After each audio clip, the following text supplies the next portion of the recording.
ನಮಸ್ಕಾರ, welcome back to my channel. ನಾನು ಸಿಂಧು. ಇವತ್ತು ಬೆಳಗ್ಗೆನೇ ವ್ಲಾಗ್ ಸ್ಟಾರ್ಟ್ ಮಾಡಿದ್ದೀನಿ. ಟಿಫನಿಗೆ ಏನು ಮಾಡೋಣ ಅಂತ ಅಂದ್ಕೊಂಡು ಬಂದೆ. ಮನೇಲಿ ಸ್ವೀಟ್ ಕಾರ್ನ್ ಇತ್ತು. ಈಗ ಸ್ವೀಟ್ ಕಾರ್ನ್ನ ಬಳಸ್ಕೊಂಡು ಚಿತ್ರಾನ್ನ ಮಾಡೋಣ ಅಂತ. ಈರುಳ್ಳಿ ಬೆಳ್ಳುಳ್ಳಿ ಏನೂ ಹಾಕ್ತೀರಾ, ಸ್ವೀಟ್ ಕಾರ್ನು ಮತ್ತು ಸ್ಪೈಸಸ್ ಮಾಮೂಲಿ ಹಾಕ್ಕೊಂಡು ಹೇಗೆ ಚಿತ್ರಾನ್ನ ಮಾಡೋದು ಅಂತ ತೋರಿಸ್ತೀನಿ.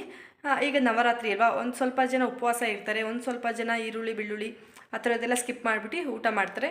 ಈ ರೀತಿ ಒಬ್ಬೊಬ್ಬರು ಒಂದೊಂದು ಥರ ನವರಾತ್ರಿನ ಮಾಡ್ತಿದ್ದಾರೆ. ಸೊ ಅವರಿಗೂ ಕೂಡ ಹೆಲ್ಪ್ ಆಗೋ ಥರ ಇವತ್ತು ಸ್ವೀಟ್ ಕಾರ್ನಿಂದ ಹೇಗೆ ರೆಸಿಪಿ ಮಾಡೋದು ಅಂತ ತೋರಿಸ್ತೀನಿ.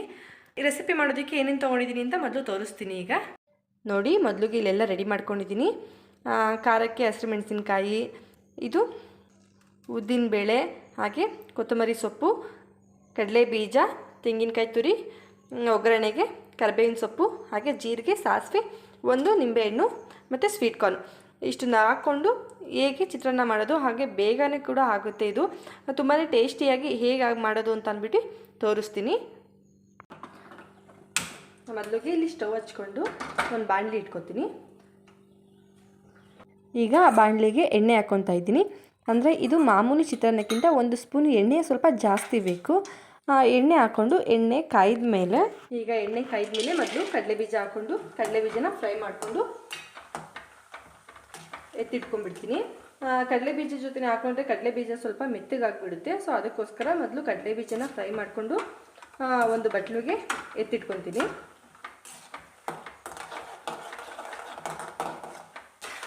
ನೋಡಿ, ಕಡಲೆ ಬೀಜ ಫ್ರೈ ಆಯಿತು. ಈಗ ಇದನ್ನು ಒಂದು ಬಟ್ಲಿಗೆ ಎತ್ತಿಟ್ಕೊತಾ ಇದ್ದೀನಿ.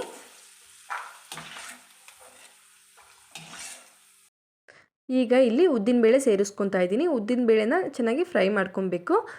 ಇಲ್ಲಿ ನಾನು ಕಡಲೆ ಬೀಜ ಮತ್ತು ಉದ್ದಿನಬೇಳೆ ಅಷ್ಟನ್ನೇ ಹಾಕ್ತಾ ಇರೋದು, ಕಡಲೆಬೇಳೆ ಹಾಕ್ತಾ ಇಲ್ಲ. ಬೇಕಂದರೆ ಕಡಲೆಬೇಳೆನೂ ಕೂಡ ಹಾಕೊಬೋದು. ನಾನು ಜಾಸ್ತಿ ಸ್ವಲ್ಪ ಕಾಳೆ ಸಿಕ್ಬಿಡುತ್ತೆ ಅಂದ್ಬಿಟ್ಟು ಇಷ್ಟನ್ನು ಮಾತ್ರ ಹಾಕ್ಕೊತಾ ಇದ್ದೀನಿ. ಬೇಕಾದರೆ ಕಡಲೆಬೇಳೆ ಇಷ್ಟ ಆಗೋರು ಕೂಡ ಕಡಲೆಬೇಳೆನ ಹಾಕೊಬೋದು. ಈಗ ಉದ್ದಿನಬೇಳೆ ಫ್ರೈ ಆದಮೇಲೆ ಇದಕ್ಕೆ ಸಾಸಿವೆ ಮತ್ತು ಜೀರಿಗೆನ ಹಾಕ್ಕೊಂಡು ಇದನ್ನು ಕೂಡ ಫ್ರೈ ಮಾಡ್ಕೊತೀನಿ. ಇದು ಫ್ರೈ ಆದಮೇಲೆ ಈಗ ಕರಿಬೇವಿನ ಸೊಪ್ಪನ್ನ ಹಾಕ್ತಾಯಿದ್ದೀನಿ. ಕರಿಬೇವಿನ ಸೊಪ್ಪನ್ನ ಫುಲ್ ಎಲೆನೇ ಹಾಕಿದ್ರೆ ಎಲ್ಲ ಊಟದಲ್ಲಿ ಎತ್ತಿ ಸೈಡಿಗೆ ಇಡ್ತಾರೆ. ಸೊ ಅದಕ್ಕೋಸ್ಕರ ಈ ರೀತಿ ಸ್ವಲ್ಪ ಕಟ್ ಮಾಡಿ ಹಾಕೋದ್ರಿಂದ ಅದನ್ನು ಎತ್ತು ಸೈಡಿಗೆ ಹಾಕಿ ಬಿಸಾಕೋದಿಲ್ಲ. ಅದಕ್ಕೆ ಈ ಥರ ಸ್ವಲ್ಪ ಕಟ್ ಮಾಡಿ ಹಾಕಬೇಕು. ಈಗ ನಾನು ಕರಿಬೇವಿನ ಸೊಪ್ಪನ್ನ ಹಾಕ್ತಾಯಿದ್ದೀನಿ. ಕರಿಬೇವಿನ ಸೊಪ್ಪು ಫ್ರೈ ಆದಮೇಲೆ ಖಾರಕ್ಕೆ ಹಸಿಮೆಣಸಿನ್ಕಾಯಿನ ಸೇರಿಸ್ತಾ ಇದ್ದೀನಿ. ಇಲ್ಲಿ ನಾನು ಎಷ್ಟು ಖಾರ ಬೇಕೋ ನೋಡಿಕೊಂಡು ಅಷ್ಟು ಖಾರಕ್ಕೆ ಹಸಿರು ಮೆಣಸಿನ್ಕಾಯಿನ ಸೇರಿಸ್ಕೊಳ್ಳಿ. ಬೇಕಂದರೆ ಒಣಮೆಣಸಿನ್ಕಾಯಿನೂ ಕೂಡ ಸೇರಿಸ್ಕೊಬೋದು. ಇಲ್ಲಿ ನಾನು ಹಸಿರು ಮೆಣಸಿನ್ಕಾಯಿನೇ ಸೇರಿಸ್ಕೊಂಡು ಮಾಡ್ಕೊತಾ ಇದ್ದೀನಿ. ಹಸಿರು ಮೆಣಸಿನ್ಕಾಯಿನ ಚೆನ್ನಾಗಿ ಫ್ರೈ ಮಾಡ್ಕೊಬೇಕು. ಹಸಿರು ಮೆಣಸಿನ್ಕಾಯಿ ಚೆನ್ನಾಗಿ ಫ್ರೈ ಆದಮೇಲೆ ಈಗ ಇದಕ್ಕೆ ಬಿಡಿಸಿಟ್ಕೊಂಡಿರೋಂತಹ ಸ್ವೀಟ್ ಕಾರ್ನು ಕೂಡ ಸೇರಿಸ್ತಾ ಇದ್ದೀನಿ. ಈ ಸ್ವೀಟ್ ಕಾರ್ನ ಬೇಯಿಸಿ ಎಲ್ಲ ಏನೂ ಹಾಕ್ತಿಲ್ಲ, ಹಾಗೆ ಹಸಿ ಸ್ವೀಟ್ ಕಾರ್ನೇ ಹಾಕ್ತಾ ಇದ್ದೀನಿ. ಅದಕ್ಕೆ ಇದನ್ನು ಎಣ್ಣೆಯಲ್ಲಿ ಚೆನ್ನಾಗಿ ಫ್ರೈ ಮಾಡ್ಕೊಬೇಕು. ಈ ರೀತಿ ಎಣ್ಣೆಲೇ ಫ್ರೈ ಮಾಡ್ಕೊಳ್ಳೋದ್ರಿಂದ ಇದು ಆರಾಮಾಗಿ ಫ್ರೈ ಆಗಿಬಿಡುತ್ತೆ. ಹಸಿ ಸ್ಮೆಲ್ಲು ಯಾವುದೇ ರೀತಿಯೂ ಬರೋದಿಲ್ಲ. ಎಣ್ಣೆಯಲ್ಲಿ ಸ್ವಲ್ಪ ಹೊತ್ತು ಫ್ರೈ ಮಾಡಿಕೊಂಡ್ರೆ ಸಾಕು, ಸ್ವೀಟ್ ಕಾರ್ನ್ ಬೆಂದಿರುತ್ತೆ. ಈಗ ಅದಕ್ಕೆ ಸ್ವಲ್ಪ ಅರಿಶಿನ ಹಾಕ್ತಾಯಿದ್ದೀನಿ. ಹಾಗೆ ರುಚಿಗೆ ನೋಡಿಕೊಂಡು ಎಷ್ಟು ಬೇಕೋ ಅಷ್ಟು ಉಪ್ಪನ್ನು ಕೂಡ ಇವಾಗಲೇ ಸೇರಿಸ್ಕೊತಾ ಇದ್ದೀನಿ. ಇವಾಗ ಇನ್ನೊಂದು ಸ್ವಲ್ಪ ನೀಟಾಗಿ ಮಿಕ್ಸ್ ಮಾಡ್ಕೊಂಡ್ಬಿಟ್ರೆ ಸ್ವೀಟ್ ಕಾರ್ನ್ಗೆ ಉಪ್ಪು ಎಲ್ಲ ಚೆನ್ನಾಗಿ ಹಿಡ್ದಿರುತ್ತೆ. ಇದು ಸ್ವಲ್ಪ ಬೇಯೋ ಅಷ್ಟರಲ್ಲಿ ಇಲ್ಲಿ ನಾನು ನಿಂಬೆಹಣ್ಣು ಕಟ್ ಮಾಡಿಕೊಂಡು ರಸನ ಇಂಟ್ಕೊಂಡ್ಬಿಡ್ತೀನಿ. ನೋಡಿ, ಇದು ಚೆನ್ನಾಗಿ ಫ್ರೈ ಆಗಿದೆ. ಈಗ ಇದು ಆಲ್ಮೋಸ್ಟ್ ಆಲ್ ಎಲ್ಲ ಚೆನ್ನಾಗಿ ಫ್ರೈ ಆಗಿದೆ ಅನ್ನೋ ಟೈಮಿಗೆ ಇವಾಗ ಕೊನೆಯಲ್ಲಿ ತೆಂಗಿನಕಾಯಿ ತುರಿನ ಸೇರಿಸ್ಕೊತಾ ಇದ್ದೀನಿ. ಇಲ್ಲಿ ಸಣ್ಣಗೆ ತುರ್ಕೊಂಡಿರೋದು ತೆಂಗಿನಕಾಯಿನ. ಸೊ ಅದನ್ನು ಇವಾಗ ಸೇರಿಸ್ಕೊಂಡು ಇದನ್ನು ಕೂಡ ನೀಟಾಗಿ ಮಿಕ್ಸ್ ಮಾಡ್ಕೊಂಡ್ಬಿಡೋಣ. ಮೊದಲು ಇದನ್ನು ಚೆನ್ನಾಗಿ ಮಿಕ್ಸ್ ಮಾಡ್ಕೊಂಡಾದ್ಮೇಲೆ ಈಗ ಇದಕ್ಕೆ ಸ್ಟವ್ನ ಆಫ್ ಮಾಡಿಬಿಟ್ಟು ಈಗ ಕೊತ್ತಂಬರಿ ಸೊಪ್ಪನ್ನ ಸೇರಿಸ್ತಾ ಇದ್ದೀನಿ. ಕೊನೆಯಲ್ಲಿ ಕೊತ್ತಂಬರಿ ಸೊಪ್ಪನ್ನ ಸೇರಿಸ್ಬಿಟ್ಟು ಮಿಕ್ಸ್ ಮಾಡಿಬಿಡೋಣ. ಈಗ ಆವಾಗಲೇ ಫ್ರೈ ಮಾಡಿ ಎತ್ತಿಟ್ಕೊಂಡಿರೋಂತಹ ಕಡಲೆ ಬೀಜನ ಕೂಡ ಸೇರಿಸ್ತಾ ಇದ್ದೀನಿ. ಇದನ್ನು ಸೇರಿಸ್ಬಿಟ್ಟು ನೀಟಾಗಿ ಮಿಕ್ಸ್ ಮಾಡೋಣ. ಇಷ್ಟನ್ನು ಮಿಕ್ಸ್ ಮಾಡಾದಮೇಲೆ ಇನ್ನು ಕೊನೆಯಲ್ಲಿ ನಿಂಬೆಹಣ್ಣಿನ ಜ್ಯೂಸನ್ನ ಸೇರಿಸ್ತಾ ಇದ್ದೀನಿ. 1 ನಿಂಬೆಹಣ್ಣು ತೊಗೊಂಡಿದ್ದೀನಿ. ಇದಕ್ಕೆ ಅದನ್ನು ಸೇರಿಸ್ಬಿಟ್ಟು ಇಲ್ಲಿ ಮಿಕ್ಸ್ ಮಾಡಿದ್ರೆ ರೆಡಿ ಆಗಿಬಿಡುತ್ತೆ. ಯಾವುದೇ ಕಾರಣಕ್ಕೂ ನೀವು ನಿಂಬೆಹಣ್ಣು ಹುಳಿನ ಸೇರಿಸುವಾಗ ಸ್ಟವ್ನ ಹಚ್ಚಿರಬಾರ್ದು.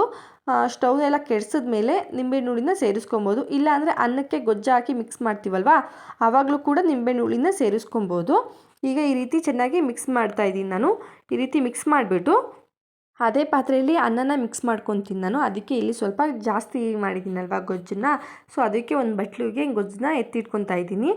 ಈಗ ಉದ್ರುದ್ರಾಗಿ ಮಾಡಿಟ್ಕೊಂಡಿರುವಂತಹ ಅನ್ನನ ಸೇರಿಸ್ಕೊಂಡು ನೀಟಾಗಿ ಮಿಕ್ಸ್ ಮಾಡಿಬಿಟ್ರೆ ರೆಡಿ ಆಗಿಬಿಡುತ್ತೆ ಸ್ವೀಟ್ ಕಾರ್ನ್ ಚಿತ್ರಾನ್ನ. ನೋಡಿ ನಾನು ಇಲ್ಲಿ ಮಿಕ್ಸ್ ಮಾಡ್ಕೊತಾ ಇದ್ದೀನಿ. ಇನ್ನೂ ಸ್ವಲ್ಪ ಗೊಜ್ಜು ಇನ್ನೂ ಬೇಕು ಅಂತ ಅನ್ನಿಸ್ತು. ಸೊ ಇನ್ನೊಂದು ಸ್ವಲ್ಪ ಗೊಜ್ಜನ್ನ ಹಾಕ್ಕೊಂಡು ಮಿಕ್ಸ್ ಮಾಡ್ಕೊತಾ ಇದ್ದೀನಿ. ಇಷ್ಟೇ ಸಿಂಪಲ್ಲಾಗಿ ಆ್ಯಂಡ್ ಈಸಿಯಾಗಿ ಎಷ್ಟು ಬೇಗನೆ ಮಾಡ್ಕೊಬೋದು. ಈಗ ಈರುಳ್ಳಿ ಎಲ್ಲ ಕಟ್ ಮಾಡಿಕೊಂಡು ಮಾಡೋಕ್ಕೆ ಟೈಮ್ ಇಲ್ಲ ಅಂತ ಅನ್ನೋರಿಗೆ ಈ ರೀತಿ ಸಿಂಪಲ್ಲಾಗಿ ಬೇಗನೆ ಮಾಡ್ಕೊಂಬಿಡ್ಬೋದು. ನೋಡಿ ನೀವು ಕೂಡ ಒಂದ್ಸಲಿ ಟ್ರೈ ಮಾಡಿ, ಹೇಗಿತ್ತು ಅಂತಲೂ ಕೂಡ ಕಾಮೆಂಟ್ ಮಾಡಿ. ಹಾಗೆ ಈ ರೆಸಿಪಿ ನಿಮಗೆ ಇಷ್ಟ ಆಗಿದೆ ಅಂತ ಅನ್ಕೋತೀನಿ. ಈ ರೆಸಿಪಿ ಏನಾದರೂ ಇಷ್ಟ ಆಗಿದರೆ ಪ್ಲೀಸ್ ಸಬ್ಸ್ಕ್ರೈಬ್ ಮಾಡ್ಕೊಳ್ಳಿ, ಹಾಗೆ ಲೈಕ್ ಮಾಡಿ, ಶೇರ್ ಮಾಡಿ. ಧನ್ಯವಾದಗಳು.